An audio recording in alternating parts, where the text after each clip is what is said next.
Sr. Presidente, estamos a fazer este pequeno documentário porque este ano fazemos os 50 anos do 25 de Abril e é uma recolha destes testemunhos um pouco para gerações vindouras do que aconteceu nessa altura. Lembra-se onde estava no dia 25 de Abril de 74? Lembro, estava em Lisboa, estava na Faculdade de Medicina, de Ciências Médicas da Universidade Nova de Lisboa e acordei de manhã, estava-me a preparar para exames na altura, acordei de manhã, tinha o hábito de ligar o rádio bem cedo e comecei a ouvir as notícias do que estava a acontecer. E foi com muito interesse que acompanhei esse dia e não resisti a ir até ao local onde as coisas sucediam, que era na Baixa de Lisboa, e vi a felicidade daquela gente toda, e para mim foi uma honra e um privilégio poder participar modestamente naquele grande dia, 25 de Abril de 1974. E recordas também no dia 1 de maio? Porque entrevistas que temos diz que, o 1 de maio foi... O 1 de maio foi fabuloso, foi um mar imenso de gente. Realmente o povo português estava ansioso por ter liberdade. A liberdade que é tão importante para todos nós e que às vezes parece que estamos, passados 50 anos, a perder um bocadinho a noção dessa liberdade, da importância da liberdade, e que temos de voltar a falar nela, muito particularmente para aqueles que não viveram o 25 de Abril como eu vivi, tendo participado, sem grande participação ativa nenhuma, mas estando presentes no momento. E era isso que eu lhe ia também perguntar. Passados 50 anos, ainda faz sentido falar de liberdade? Faz sentido comemorar o 25 de Abril? Acho que mais que nunca faz sentido falar de liberdade. A importância da liberdade. As novas tecnologias vieram dar oportunidade às pessoas, os telemóveis, os computadores, todas as vias que nos permite de comunicação são extremamente importantes, foram muito importantes e estão a ser importantes para a evolução do mundo, mas acho que se perdeu um bocadinho a noção de alguma responsabilidade.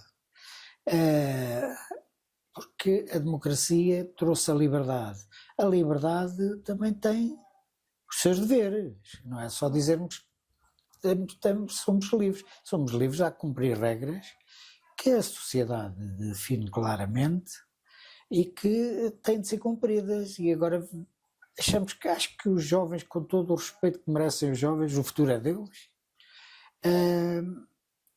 têm de conhecer o que se passou para conseguir ter esta liberdade e o quanto é importante mantê-la e não passar dos limites do razoável.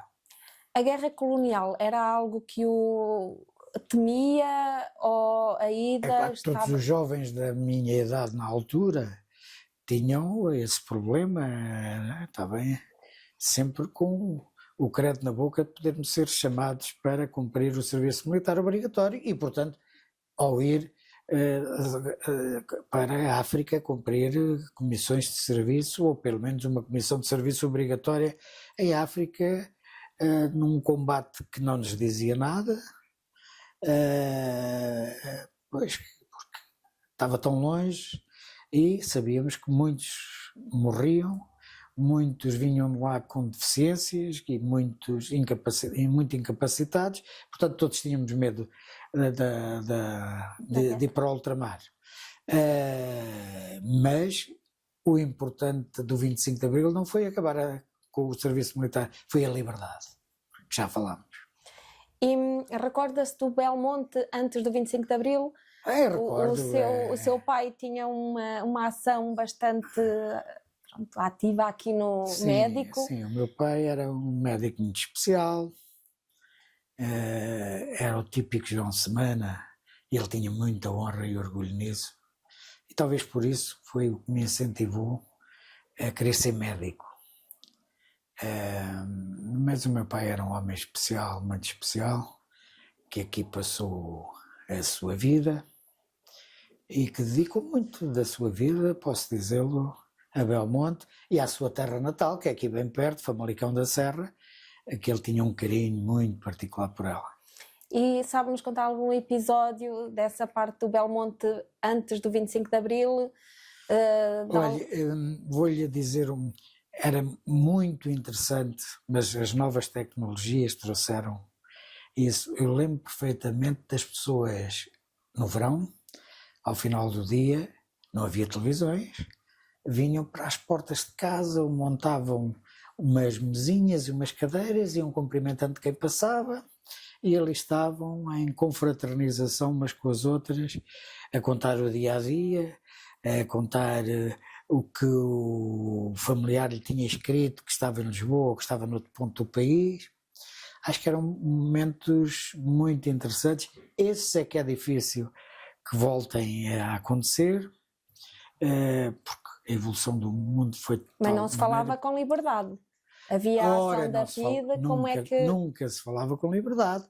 Tinha-se receio, havia pessoas aqui identificadas como sendo muito pró-antigo regime, e havia algum cuidado em falar, exato, só o que valeu o podermos dizer o que pensamos e poder dizê-lo a toda a gente e que toda a gente nos ouça sem receio nenhum. Ontem falámos também que era uma terra que tinha quase 50 tabernas, esse convívio que fala das pessoas irem... Vamos lá ver, e havia relações próximas entre as pessoas, muito próximas. Hoje choca-me um bocadinho, quase até já em Belmonte, há prédios onde as pessoas não se conhecem, vivem lá e que nem se conhecem umas às outras. Isso nas grandes cidades está a acontecer muito, que é lamentável. Espero que em Belmonte o que está a acontecer que pare e que as pessoas conversem umas com as outras, convivem, que se cumprimentem, que acho que hoje em dia até o cumprimentar já é difícil, o bom dia, boa tarde, boa noite, parece que já custa muito a fazer, quando devia ser uma regra social perfeitamente definida sem termos de estar a falar nela. Mas vivia-se de outra maneira, com mais paz, tranquilidade, a vida, os dias corriam de outra maneira, até o clima era diferente do que é hoje. Mas temos de ter alguma saudade. Mas a vida é assim mesmo, temos de ir para a frente e acreditar que o futuro vai ser melhor do que tem sido até agora o presente. Quando regressou a Belmonte, depois desses tempos do 25 de Abril, como é que encontrou o pós-25 de Abril, nesses anos imediatos? Nunca estranhei muito, porque vinha frequentemente a Belmonte enquanto estudante, e portanto fui acompanhando a evolução de Belmonte, política e não política. Na altura não tinha grande intervenção política aqui em Belmonte, mas ainda tive intervenção política em Lisboa. O bichinho já cá existia, eu julguei que nunca viesse a atingir os níveis que atingiu, mas depois resolvi, entretanto casei-me, e resolvi com a minha mulher, que era da Covilhã, virmos viver para a nossa zona. E na nossa zona desafiei para virmos para Belmonte, apesar de Santos da Casa não fazerem milagres, e o meu pai ser cá médico, virmos para cá os dois como médicos. Vim e durante cerca de 30 anos fui médico aqui no concelho, também com muito gosto, com muito prazer, acompanhando uma evolução grande do Centro de Saúde, a criação do Serviço Nacional de Saúde e tudo o que isso envolve, de bem para as pessoas, e passei os vários degraus da carreira médica, fui delegado de saúde, diretor do Centro de Saúde, e depois veio o bichinho da política e que as coisas não... Eu julguei que eram conciliáveis, a medicina com a política, mas não é. E a saúde foi também um benefício pós-25 de Abril. Grande, não haja a menor dúvida que o Serviço Nacional de Saúde, em boa hora que apareceu, que veio transformar completamente o tipo de assistência que era proporcionada às populações e de uma maneira gratuita, que é a grande característica do Serviço Nacional de Saúde, e depois foi evoluindo para atingir os níveis de desenvolvimento a todos os níveis da medicina que hoje existem no país, e que Belmonte não ficou para trás em relação ao resto do país. Falamos de saúde, mas também falamos de educação, dos valores da mulher, a mulher que tinha um papel mais em casa, discreto. Sim, a mulher estava em casa, havia algumas que faziam trabalhos domésticos, além do trabalho doméstico, trabalhos na agricultura. Depois vimos aparecer as fábricas de confecções em Belmonte, que foi uma revolução tremenda, que apareceu em Belmonte com o aparecimento dessas fábricas, e as mulheres começaram a ter um bocadinho de comportamentos diferentes, ainda por cima de confecções, que são as mulheres que estavam mais viradas para este tipo de atividades. Portanto, aí também houve uma revolução social em Belmonte na altura. Portanto, Belmonte esteve um bocadinho à frente, sem dúvida. Na educação vimos o aparecimento de mais escolas, já tínhamos um colégio que proporcionava educação a muitos que provavelmente não a teriam tido as condições que os pais não tinham para lhes proporcionar, e que, portanto, foi muito importante. Mas depois, com a evolução toda da educação em termos oficiais, Belmonte também teve benefícios nesse sentido. Portanto, Belmonte conseguiu apanhar tudo o que de bom trouxe o 25 de Abril, em termos de educação, em termos de cultura, em termos de acreditar no seu passado, dar importância ao seu passado, porque aqui nasceu Pedro Álvares Cabral, e ter a comunidade judaica que tinha, que também ajudou muito à riqueza da população em termos gerais. Portanto, foram momentos bons, com os seus altos e os seus baixos, mas de uma maneira geral, o querer da população e a vontade da população sempre foi marcando o seu espaço. Apesar do concelho pequenino, aqui no interior do país, as pessoas vivem com muita dignidade, e acho que com amigas dos seus amigos, até porque somos uma terra, desde há muitos séculos, de tolerância e que gosta de receber bem. Era isso que eu ia dizer. As pessoas que temos falado também já falam que havia estes ideais da liberdade, já comungavam na cabeça de muita gente. Ou seja, já era um concelho que...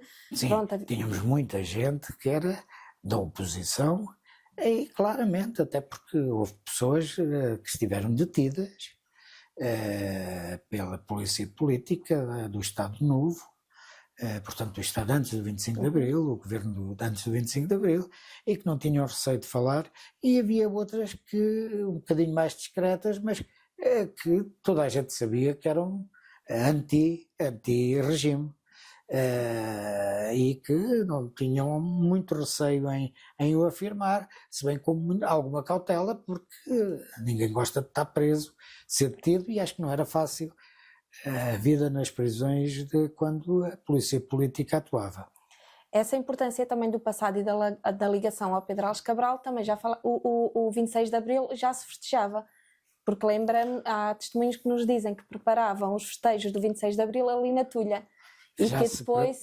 Exatamente, já se festejava o 26 de Abril.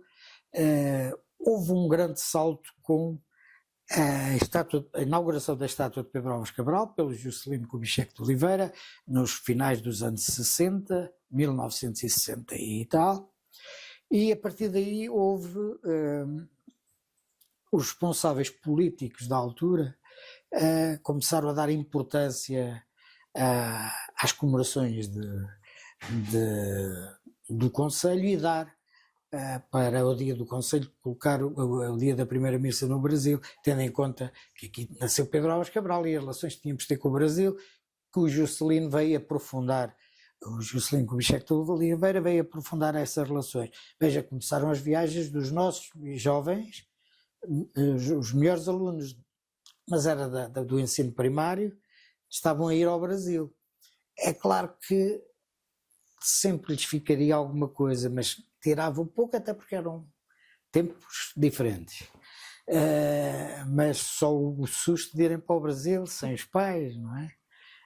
Mas já se faziam essas viagens com a TAP, com o apoio da TAP e o apoio na altura da Varig, que era a companhia brasileira. Agora é um processo um bocadinho mais sofisticado, mas continuamos a levar os alunos ao Brasil, mas essencialmente a querer dar a importância da nossa relação com o Brasil e a importância que Belmonte tem de ter nas relações entre o país Brasil e o país Portugal. Queremos aprofundar essas relações. Não é o António Rocha que quer, sei que é um sentimento da população profundamente enraizado, que gostamos de dizer, não é por acaso, gostamos de dizer, aqui nasceu o Brasil.